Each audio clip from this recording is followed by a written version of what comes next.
What up, fam? Today we handling breakups and relationships and that pesky question that people always ask at the end of a relationship. Why? We ask ourselves, why did he do this? Why did she do this? Why? Questions that we cannot answer in ourselves. So why do we ask these questions? We're going to break all that down on this episode. If you're going through a breakup or have gone through a breakup or you're sitting in the middle of wondering if you're going to do it or not, this episode is going to be for you. We hope you enjoy it. Here it is, Nights at the Roundtable. And welcome to another episode of Nights at the Roundtable. It is your boy, Man Weezy. We got my queen to the left, Angela Johnson. Hello. And my homeboy to the right, Be Real. Hola. We are up in these streets right now. And look, if you don't know, Be Real got hurt. So if you can see it on the video, we just need some rays shot over to B. Because he has a long journey to get better, but it's going to happen. And we just want to show some love that way. We're drinking this thing that my managers got me for Christmas, which is a whole bunch of little vials of so wine. If you can't see, it's because you're not watching us on YouTube, and you probably should go over there and subscribe. These little vials. It's a wine sampler. Yeah, it's a sampler. So they send you 12 different bottles of wine for 12 days of Christmas. Yep. And you can taste them and sample them. Yeah, this one is a Taste of Spain Catalina from Velatz 2018. Let's taste it. Let's see what this is like. Cheers. Cheers. Very dry. It's nice though. Yeah, very dry. Can I see it? I like it. And I'm typically the one that doesn't like things. I know. Catalonia. Which lets you know Yeah. I'm with it. Interesting. I like it. Ooh, it hit me right in the chest like Mad Dog. Like Mad Dog. It's wine. Ooh, that packs a punch. It hit me real hard. Oh, lover. Man, today we're going to be talking about something that in the past 3 days has been nonstop in my world. So for those of you who follow on social media, I threw out my Google number for people to hit me up if they needed someone to talk to. I didn't plan it. It was just something I was lifting weights, and I was like, it's my birthday. I'm just going to see if people are okay. So I texted out my number. A bunch of y'all got at me, and we started chatting. And a good majority of y'all are going through breakups. And this is the one thing that I realized there was a common denominator between the ladies. So ladies, I'm sure that this may happen with guys too, but just so happens that like 3 or 4 of the ladies are the only ones that hit me up with this kind of issue. Okay. And the issue is, why is it that for the most part, women, if you get ghosted, if you get broken up with, if you get whatever, your one go-to or the first thing you do is try to find out the whys. Why he left, why he ghosted, why is he mean, why is he abusive, why does he say one thing and do another, why does he say he loved me but then he treats me poorly, why? And so I started getting frustrated a little bit, not in a negative way, but more like frustrated with the idea of like, you're asking a question that you will never get an answer to, because that answer, A, lies within the other person, B, is fully dependent on whether that other person is mature enough to retrieve that answer from his psyche. He probably does or does not know why he broke up with you. But you're trying to figure it out thinking that it's going to bring you closure. And that's what people always say. They need closure, And I was just telling B beforehand. I was like, if you think logically, if you're telling me that you need to speak to the other person or you need to get answers from the other person in order for it to be closure, then what you are saying is all total and complete power is in the other person's hands. If they don't want to give you closure, then you are stuck in relationship limbo for the rest of your life. That is what you are saying if you think or subscribe to the idea that I need closure. I need to talk to them. I need to get answers from them. I need to know why they did this or why they did that. That's going to bring me closure. That's not going to bring you closure. It's going to bring you a scar. It's going to leave you more affected and in the exact same place that you were at before you asked them. So to me, I'm just like, stop asking why to questions that you cannot get answers to. Yeah, it's funny. When I think about that, what you're saying, the visual that I get to mind is like you have a destination that you're typing on your GPS. You've essentially given this other person the keys to your car, and you're saying, hey, I need you to take me to this place. This is the spot that I'm trying to go to in life, but you have the keys to my car.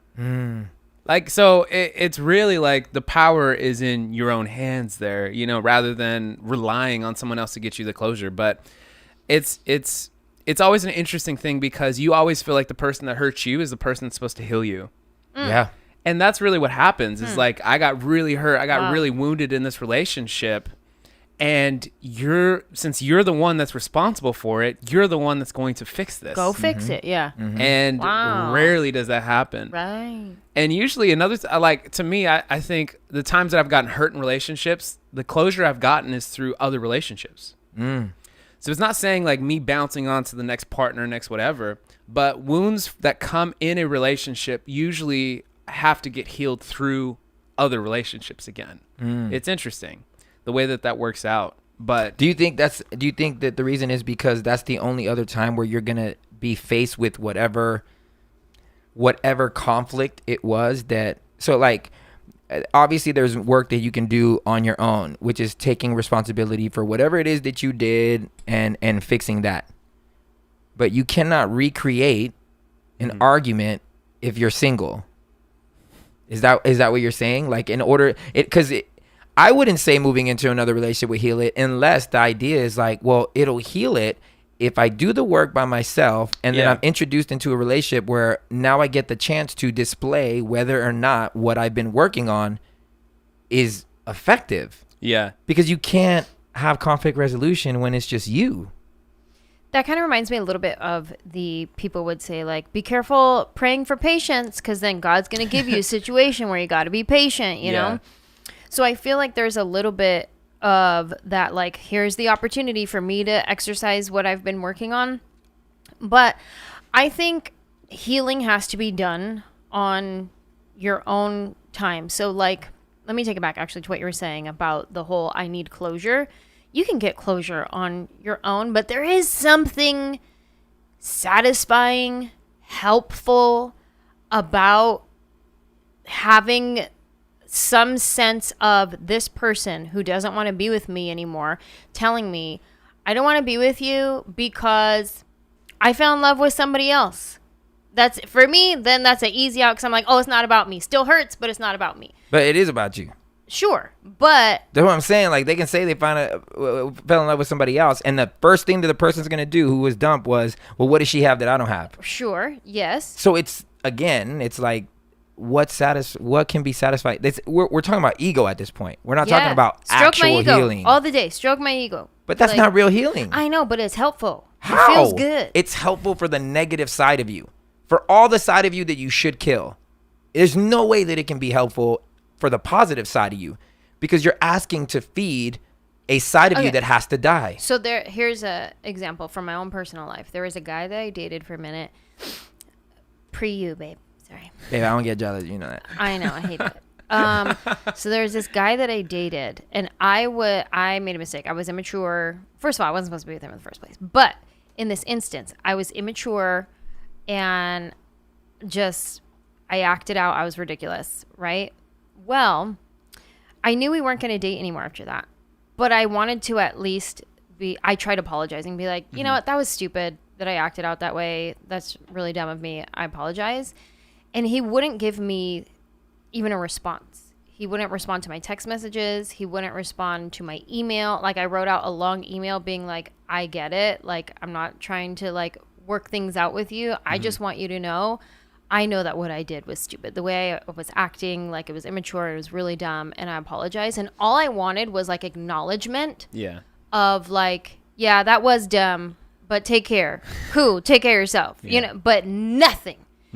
And that felt so open-ended. Like, I just need to know that, like, you heard me, you saw me, like, feel seen, feel validated, like, as a person. And that's where I talk about, that was the first time I felt disposable. And that was what hurt more than this guy. I didn't even like this guy. Why do you think you felt disposable?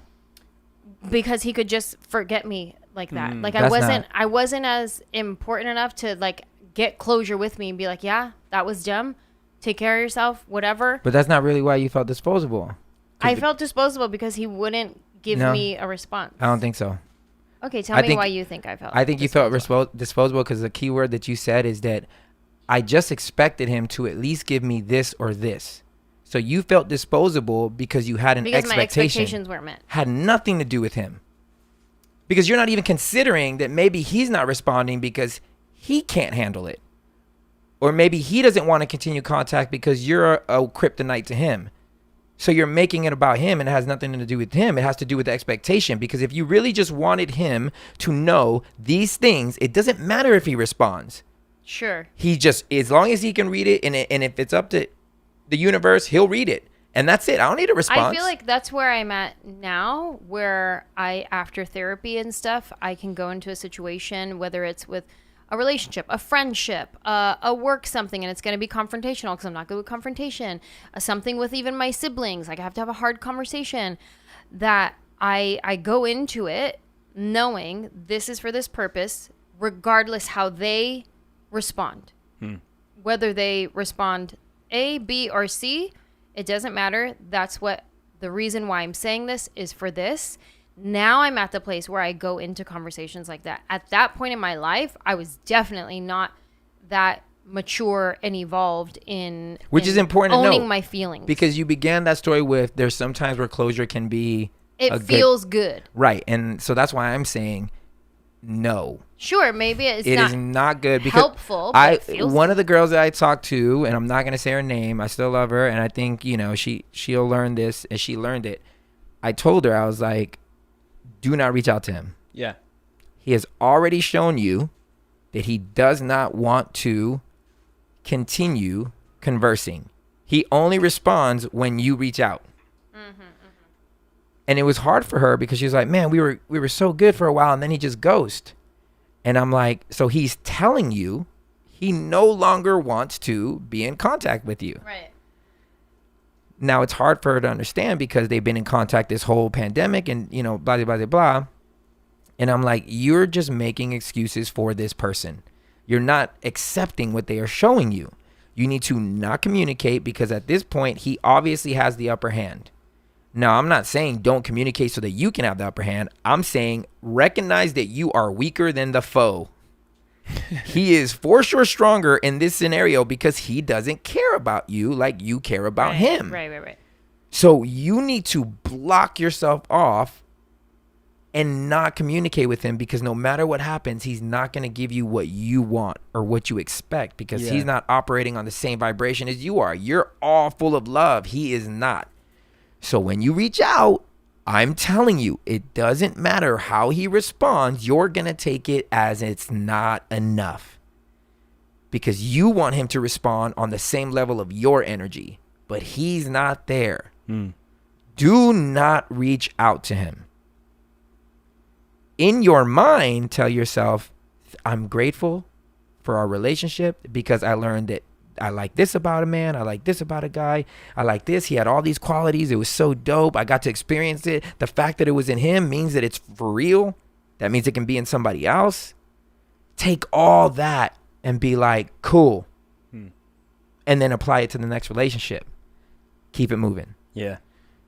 So then she reaches out. She reaches out about that, actually, about being grateful for an ex. Oh, we were listening to Ariana Grande. Yeah. And then we said we didn't believe her. No, and Somebody said, I don't believe you. I forget, was it William? Somebody was like, I'm not there yet. I don't think I could be grateful yet Right. for the past. So she reaches out and gives him the text that I told her to think in her head. Oh my God. And then shows me his response, which his response was nice, but again, it felt short of what she wanted. Yeah. And that's when I was like, I told you not to reach out. But as I'm talking to my friend that was just here, same thing. I'm going to meet up with my ex. Why are you going to meet up with your ex? Because I need closure. You're not going to get closure by meeting up with your ex. You're not. Yeah, but he hasn't, he's blaming me for everything. His dad sent me a fuck you text. Literally, his dad is like, fuck off. Wow. You're a child. And I'm like, well, now you see where he gets it from. Mm-hmm. The fact that a 70-year-old dad can't understand young love lets me know that he didn't teach his son anything anything better, which is why his son is acting out in anger. And then she's telling me continually, oh, he did this, this is how he talks to me, and I'm like, and she's like, he won't accept responsibility. And so I told him, I only want to meet up if you're willing to accept responsibility for what you've done. And he told me he was, so I'm going to meet up with him. And I was like, wait, from when you broke up to today, has he shown you any single iota of a sign that he's ready to take responsibility? She's like, no. And I'm like, so because he just says, okay, you're going to believe him and put yourself in the line of fire? Do you know what you look like?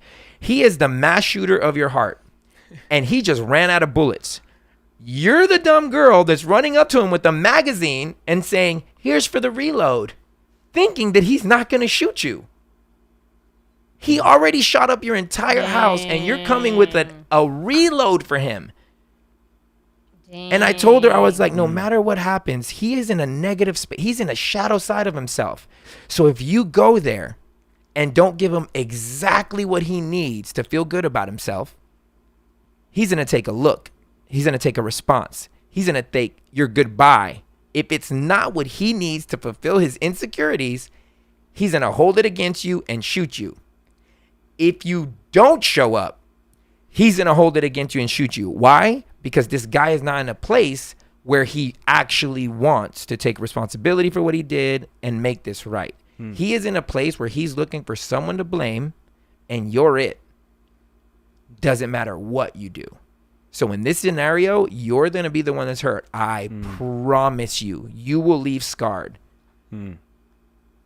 So if you go, I don't want to hear from you. Oh, he said this. Oh, he said this, or he whatever. Because at that point, I no longer feel sorry for you. You are choosing to get shot. That's all I'm going to tell you. If you go, I don't want to hear you cry. Dang. Wow. But don't nobody want to hear that. Nah. Because they want sympathy. You brought up something earlier that definitely has me thinking of when someone says that they want closure. I would venture and say, and I could speak on this just in my own experience, right? You get hurt in a relationship, you got a little boo thing, you got a little crush, whatever, your heart gets broke. Like, even if it's just baby broke, you know, it's not like full broke. And the closure is really to satisfy the false self. And it's like, it's oftentimes, it's why we choose to blame others. It's why we choose to scapegoat. It's why we choose to become victims in situations. And again, this doesn't negate real victims in situations. I'm just saying when we choose to have the victim mentality because someone did us dirty or whatever, is most of that closure is kind of like code word for, I want you to make my ego part feel a little less bruised. Yeah. And it's almost as like a escape mechanism for actually real healing and real growth. Yep. That's really what it is. Yep. Because it's like, it's easier to pinpoint your inadequacies, your fears, your insufficiencies and whatever it is on somebody else, rather than you taking a look in the mirror and say, hey, what happened. And it exposed these things in me, these darker, deeper things that I had no idea about. And that's a crazy thing about relationships is, man, I forgot what movie I was just watching. But Something Marvel. Yes, it was something Marvel. We went on a Marvel binge trip. But choosing to love again is really giving someone, another person, the power to hurt you in a deep way. Yeah. Like that's what it is. And when you love in a deep way, or there is a connection and you feel this thing in this relationship, all those things, like, it opens you up in a way where there's things inside of you that you might not have been aware of. Now all of a sudden you're aware of. And that's a scary thing about relationships.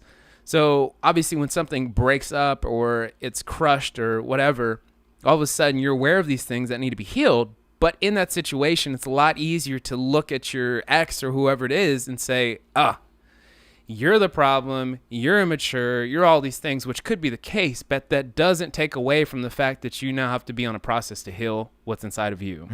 And closure can't come through that. Closure has to come through radical acceptance of what's inside of you and choosing to move forward. Agreed. Because all that does when you put closure on somebody else, all it does, it gives you a false sense of morality.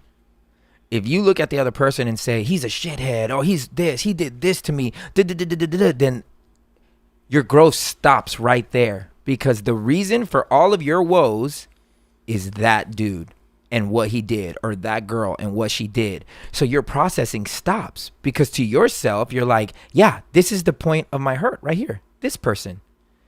As opposed to, which what I told her, I was like, the question you should be asking is, why are you in that situation? Now, there's certain people that are in situations like they're married and they can't just like bounce, you know, well, their convictions won't allow them to. Anybody can bounce, but their convictions are like, I'm married. I got to try to stick this out. Right. But if you're in a non-marriage relationship, and even if you are in a marriage relationship, being able to decipher like when to bail, and it's like, I'm not promoting divorce, but at the same time, I'm kind of like, to each person, you have to assess this on your own. You really have to figure out what it is in you that's keeping you in the situation that you're in. Yeah. And so when I ask her that, she doesn't have an answer for that, because she spent all of her energy and emotions trying to figure out why this person is the way he is. Mm-hmm. And I used to do it all the time. We had that problem at the beginning of our relationship, remember? Where you would always say, I'd be like, babe, you don't treat anyone else like this. No one else gets your anger. And you would always be like, well, because no one else can push my buttons like you. I still say that. Yeah. But I still have growth. You're better at not saying it all the time. And I always told you, the first thing I learned in psychology class is that nobody can make you angry. Nobody can make you do things. That is a choice that you have. And my example is always like, well, I don't respond the same way that you respond, because I'm choosing to not let you make me angry. So it's within us that we can do the same thing. Like, we can choose whether or not we want to be in a situation or not be in a situation. And it's how we view ourselves, the value that we put on ourselves, is going to determine on whether or not you stay and what you allow to happen to you. Yeah. Does that make sense? Yeah. I think it all comes down to ego then, in the end. Like, for instance, asking the question, why doesn't this guy like me as much as this guy? Like, the girls who are like, they want to date this guy. This one's giving them all the attention. And they're like, nobody wants to date me. Nobody wants to date me because this guy won't date them. And then this guy over here is going, I'll date you. And they're like, no, not you. Just one of these guys only. And so then there's the question of like, so here's this guy to my left who thinks I'm hilarious. He thinks that I am the funniest girl alive. He finds me charming.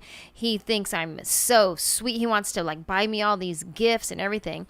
How come this guy doesn't see me that way? What the heck? How come this guy isn't like fawning over me? Like that hard to get, but also he don't really want you type.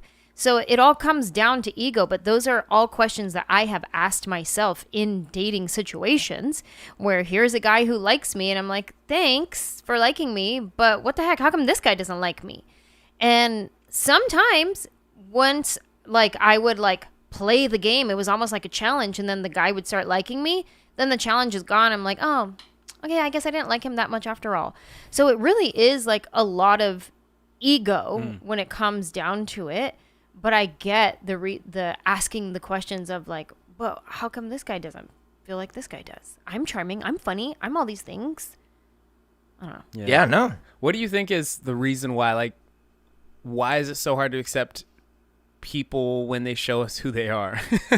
I think it's because especially in the context of relationships here. We don't like falling short. Them losing interest, the other person losing interest or not wanting to be with us, means that for some reason we were not enough. We don't consider that that person may be in a lower place in life, which is what I was telling her.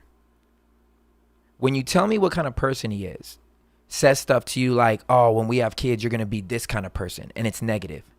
Oh, Rude. You're going to do this. Just speaking curses over you, Whoa. right? And this is the guy that you're trying to earn his love back? Ew. When if you were giving advice to your girlfriend, you'd be like, oh my God, stay away from him. Yeah. But there is something in us that doesn't like feeling like we're not enough. And we gauge our enough based on other people's opinion of us being enough. We don't, I think that's why I was like really mad we have this long argument because Willie Matt, he's been on the show. He keeps telling me, he's like, I need you to get jealous for your wife. Yeah, And get jealous for me. And I'm always like, I don't get jealous. And he's like, how can you not be jealous? And I'm like, because I have such supreme confidence in who I am and how I'm loving my wife that if she genuinely felt that I am not enough, she can bounce. Because I know that it's not on me.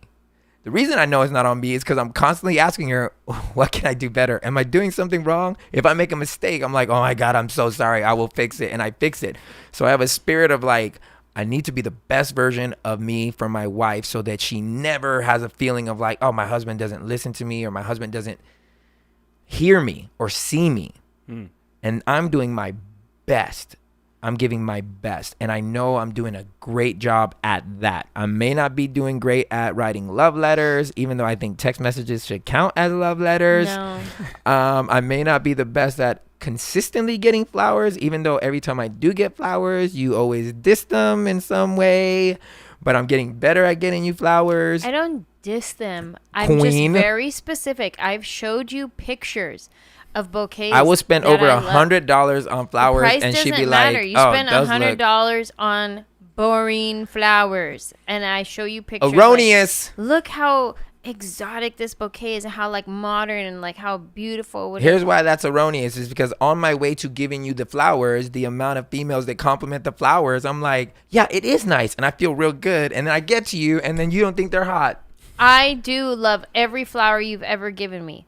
I'm just very specific. We're digressing. Same thing with my wedding ring. I was very specific with what I wanted, and you gave me none of the things that I wanted. Because a circular diamond shines more. I you can't made an let executive decision, and that's fine. I can't let you just go the want wrong you to way. know, I gave you very specific instructions Circular diamonds that shine you more. did not follow. And Same I know thing with you the flowers. you didn't know that about diamonds, and so I educated But now you. I love my ring. You should love your ring. Imagine Yeah. if that crap was a square or the whatever the hell you wanted, the damn whatever. It wouldn't shine as bright. It wouldn't fit that setting. I'm just saying. Shine bright like a diamond. Anyways, I think that's the reason. I really do think that people, their ego cannot stand somebody not wanting them, when in reality, all you do is just want one person to want you. You don't need everyone to want you. Yeah. You just need that one. So why are you so bent out of shape that as you go along your dating, you're like, oh, you're so hurt that that person doesn't want you, but that person may not be the one person that needs to want you. Yeah. You don't want all these people to want you. I do want all these people to want me. Can I have it all? I don't want to want them, but I want them to want me. But that's ego again. I know, it's all ego. So bad. I don't think. I think it's. 'Cause, no, that thing I could definitely relate to, because I think that's one deeply seated lie that I've been in agreement with for so many years, is that I'm not enough. Mm-hmm. So it's interesting because when my parents' marriage split and the way that it happened, it felt like my mom left me, and it felt like I'm not enough. Mm-hmm. Like, you walked away from this family. And then one of my first heartbreaks, it was like baby love. Like, I was in middle school, but that shit hurt like deep, you know? And it was the only girl that ever told me, I think we'd be better off as friends. And that, it wasn't translated as, oh, she's just probably not in the place to have a relationship with me. We're in 7th grade. Like, what the hell are we going to do, you know? But it really was translated to me, Brandon, you're not enough. Yeah. And then, you know, years later, interesting enough, this was my relationship before Maddie. And I remember in that relationship, I always felt like, you're not giving me enough. Like, I'm worth so much more than this. Like, you don't even know what, like, my value is. Because if you knew, like, how dope I am, you would be treating me way better. So it wasn't even, like, bad in that sense. But then it made me feel like, it made me actually question myself for a moment. Maybe I'm not good enough. Like, I see myself as a star, and you're treating me like I'm just some, like, normal bum. And maybe I am a normal bum. So it was interesting because over the course of my life, like, that's been the biggest thing. And so when it's come to relationships, that's always been the thing that gets me. So if there's ever a sense of like, actually, maybe it is me. So then it comes back on me. Yeah. And so it's funny because Maddie was the first, like, obviously it's been working out great. It's been great. I made a great decision. But but that relationship brought so much healing to me, and through our marriage, that's been the one thing that her love and her consistency in that love has really made me feel like I am enough. And so when I was talking about earlier about the healing that could come through relationships is, man, sometimes it's going to be that next person. Like if you choose to move on, that next person is going to actually like prove to you, to yourself, whatever that lie was that you came into agreement with post the last relationship, it actually was that. It was a lie. And so the truth was that, oh, I actually am enough. And Maddie's presence in my life has actually been one of the main things that has allowed me to believe that. So like even on my worst days where I feel like, man, I am not enough. And her being there, loving me is like, oh, you're more than enough. Like, I think being not enough is a constant in my life as well. Yeah. Not relationally, but in my career. Yeah. And what I do. And I think this also speaks to saying, I want everyone to like me, not that one person. I think I remember being that way younger when I was dating. And like, of course, I want to be liked. I want to be the most popular. I want all the guys to like me, whatever. But in my career now, like I can say, I know I'm not for everyone. I know not everyone is for everyone. There's people that love Kevin Hart. There's people that don't love Kevin Hart. There's people that love Angela Johnson. There's people that think Angela Johnson's whack. So I can say with my brain, yeah, I know I'm not for everybody. I'm not supposed to be for everybody. But there's still a little piece of me that's like, man, I wish I was for everybody. Yeah. I wish everybody loved me and thought I was hilarious, But the fact is, there's a lot of people who don't. Yeah. And I have to be okay with that. And I am okay with it, but it still hurts a little bit. Yeah. Dude, this reminds me, like, okay, Pastor Drake. We always like talking about Pastor Drake. Reverend Aubrey Graham. He has this verse that sums up so many people. I think this is why he's a genius in Thank Me Now. Listen to this, because this is literally this is so much revelation and like self-awareness. So, shallow Negro, but deep enough to have gone swimming. I think I'm spending all my time with the wrong women. I think I have a chance at love, and knowing me, I'll miss it. Because me dedicating my time just isn't realistic. Man, the good girls went silent on me. They got a boyfriend or left for college on me. That's what you're talking about. Like the good girls that were around, they left. The people that I ignored, he's like, they got a boyfriend or they left to college on me.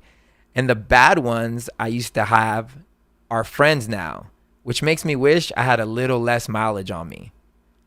And I feel that, like, I shouldn't have held around so much. Yeah. Because while I was holding around, people were off getting real relationships. But do I ever come up in discussion, ego, over double pump lattes and low fat muffins? Do I? Or is missing what we had out of the question? I'm probably just the main reason that you learned your lesson. Like, he was the bad thing that taught them I need to go get somebody better. Because this guy, even though he's Drake, he ain't good for me. Right. I got flows for the Marilyn Monroes, who was there before it all. I guess that's how it goes. They hear about your cons, but focus on your pros. That's one of the most profound lyrics. And love you for who you are from the bottom of their soul. But those same ones from your area will grow into women that are ready to get married at hello. Because of that, they allowed, where are they all now? I know there's some watching, so I'm trying to make them all proud. Searching for the meaning, you'll find it next to me. They tell me I'm the hottest. Guess we'll finally have to see. And then it goes on to him just being dope. But that right there is like so much. That's insight, man. Self-realization where he's just like, damn, there were good girls that I knew. And they left because I was messing around. And then even the bad ones aren't there either. So I find myself like, because I was searching or feeding the ego, neither of them want me. Right. Which makes me feel I have a little less mileage on me. When I heard that verse, I was like, damn, I was there for a long ass time where I was just like, just trying to figure it out, not really ready to commit. And then I look around and everybody was committing. Everybody's getting married. Everybody seems so happy. Yeah. And I'm out here putting more mileage on me. Shoot. Freaking Pastor Drake is deep. But I mean, I really feel like when it comes to this topic, man, if you can be okay with dissecting yourself in the most positive light, I think that'll be the quickest way for you to find closure. Ask yourself the questions that you can actually answer. And the only questions that you can answer are the questions that deal with you. Yeah. Yeah. Why did I get into, these are some questions you should ask yourself in a breakup. Why did I get into this relationship? Why did I stay in this relationship?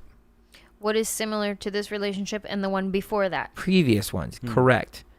Is this relationship celebrating the better parts of me? Or is it causing the better parts of me to shrink? So with my friend, her insecure boyfriend, she's a very big personality, super big. We all know this. She's funny. She's outgoing. She's that one girl that will she'll be on the dance floor first. She'll turn up when everybody's not there and be the last person off. She's just big. But being with this person, that intimidated him. So he wanted her to shrink because he was afraid that someone else will scoop her up because of her big personality.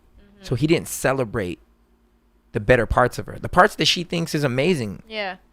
And it was the same thing with the previous relationship. Same thing. Trying to make her small because of their insecurities. If you're too big for me, someone will realize how good you are, Right. and bounce, as opposed to let me level up Right. and hold more space for how big you can be. You know what I'm saying?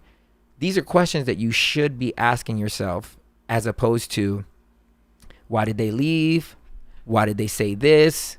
Why aren't they calling me? I text them. Why aren't they hitting me back? Because these are all questions that even if you got answers to, you may not even know. They may not even be the real answers. They just may be somebody who feels bad that you're still asking questions, and they'll placate you for a little bit, give you a little bit for you to be okay, say something nice, and may not even mean it. And to clarify too, with the questions that you ask being about yourself, an unhealthy self question is, why wasn't I good enough? Yeah. That's not a healthy self-analyzing question. That is a very victim mentality question.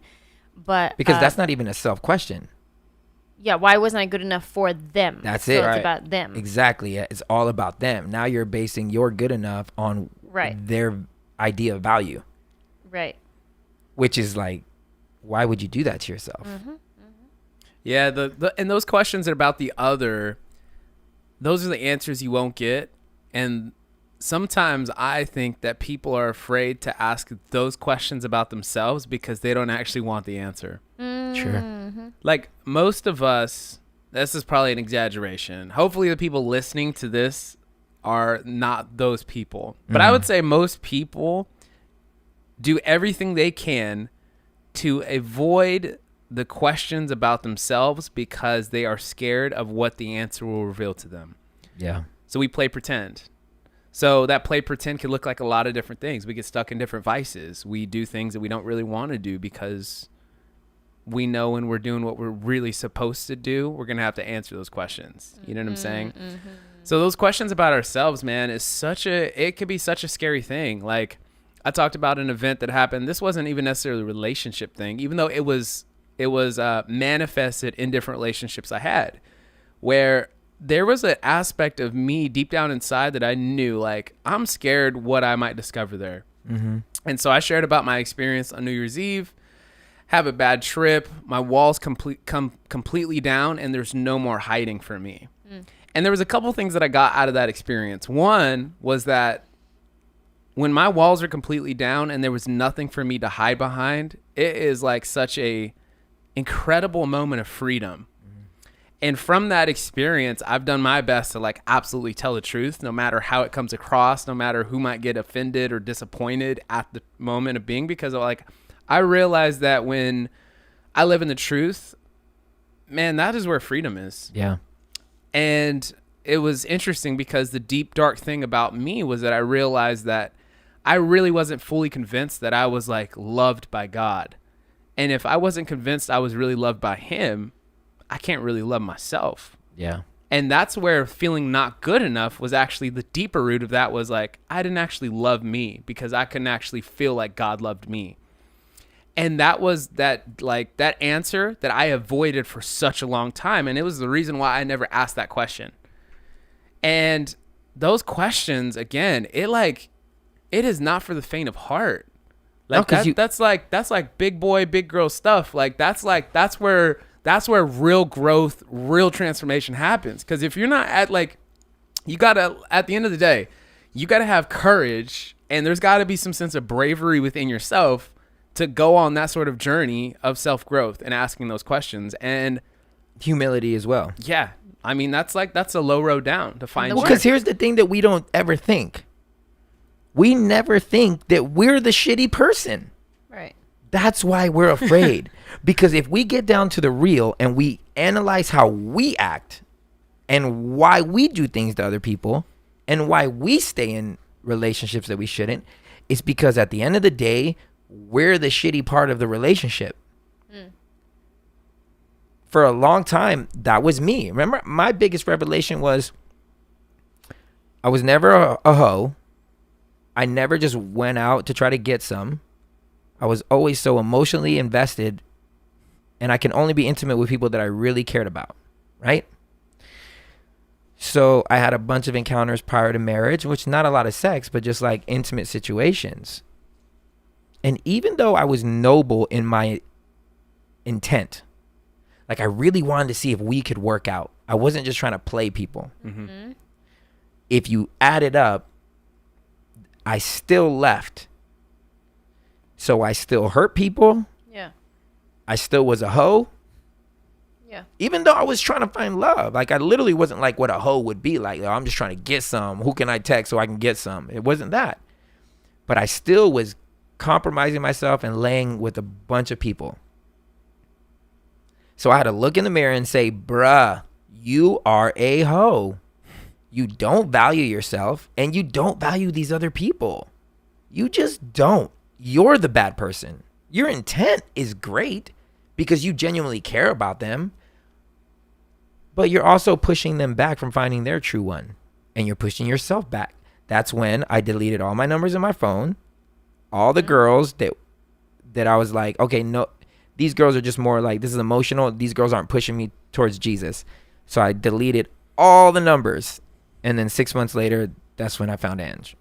But it took that real, actually, like, I didn't get there by some magical moment of Jesus. It was, oh, I'm the hoe. I'm the shitty person. I'm the one that needs to say I'm sorry. As opposed to sitting around being like, man, why can't I find the one? Why can't I find the one? You know, I just keep dating bad people. When it's like, are you the bad person? Because I'm the common denominator. All these other chicks, like Drake said, like all of them went and found other people. They're married, happy. I see them on the ground. They're like kids, all this stuff, just gleeing with hope. I'm like, oh, so it was me. It was not them. And that's a hard pill to swallow. And I don't think a lot of people want to take that medication. Yeah. Well, it takes work, and not a lot of people want to do the work. Deal with it. Feels daunting, like you were saying, Brandon. Like, we don't want to ask the questions because we're afraid of what we'll find out, but also we're afraid of the work it's going to take once we find out what we find out. And yeah, I think that's what it comes down to. I mean, you hear a creepy noise in your backyard, you got to get up and go figure out what it is. But at the same time, you're the one who got up to go figure out what it is. Now you're the one who has to deal with it. Is a creeper trying to break in your house? You can't just go hide under the blankets. You could do that for a little while, but he's going to attack you. Yeah. So you got to do something about it. Yeah. But it's getting up, go figure it out. Yeah, it's and it's the same thing too of like you want someone else to save you. Yeah. Yeah. Like, and that's an interesting thing. Like when it comes to having a relationship with Jesus isn't going to do the work for you. And that is such a convenient thing to believe. It's like, hey, I'm a daughter, I'm a son of God. I say yes to Jesus. He's my savior. He saves me. You know, he's my deliverer. Yes, there's an aspect of all that, but one of Jesus's last thing that he talks to his disciples is the Great Commission. It is literally, if you break that into 2 words, it is co-mission. It is this thing that we are doing together. Wow. You and I get to be part of this. And that's the way that God works, is like, so many of us, like, we're like, Jesus, just do this work for me. Like, I just say yes, I surrender. And God's like, you're still going to be the one that has to ask the question. You're still the one that's going to have to accept the answer. And you're still going to be the one that's going to have to walk down the road. Now, good news is I'm going to be here with you. I'm going to walk down this road with you, but it's going to be you walking. Yep. And yeah, man, shout out to everybody who's walking this walk and still trying and still out there in the dating game, trying to find love. It's not easy. I have hella empathy for you, for those who feel slighted, who feel hurt, feel broken. If you listen this long, hopefully you didn't get triggered by anything and cut it off. But that would be the one person that doesn't want to ask themselves the questions. We believe that there's enough in you to overcome any heartbreak. No relationship is the last relationship. There is definitely somebody out there that's willing to treat you the way you feel like you need to be treated or should be treated. Just make sure that you are also willing to treat them the same way. Stop asking why, unless you're referring to yourself, because you're the only person that can answer your questions. We love you guys so much. If you want any clarification on anything that we said or if something was taken the wrong way, just DM us. We'll hit you back. We're happy to speak with you. And if you're not on our Patreon, you should be. It's been exciting to see a lot of people continuing to sign up. And it's even more exciting that most of them are on the VIP. I keep pushing the $2 thing because I think everybody will do the $2. How can you not? How can you not listen and just be like, $2 is nothing? But that's the lowest amount of people we have at $2, which That's is good. very That's interesting. awesome. I mean, I'd rather have a bunch of $2 than nothing. But I do think it's more encouraging that people feel that there's value in it.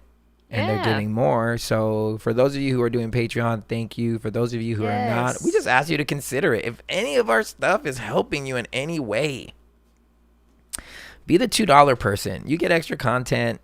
You help us keep going. So we would appreciate you. All the VIPers, we love you. Everyone else, Love you. we pray you find a seat at the table. But if you don't, you are always welcome at ours. Cheers. Cheers. I drank most of mine. Look at that.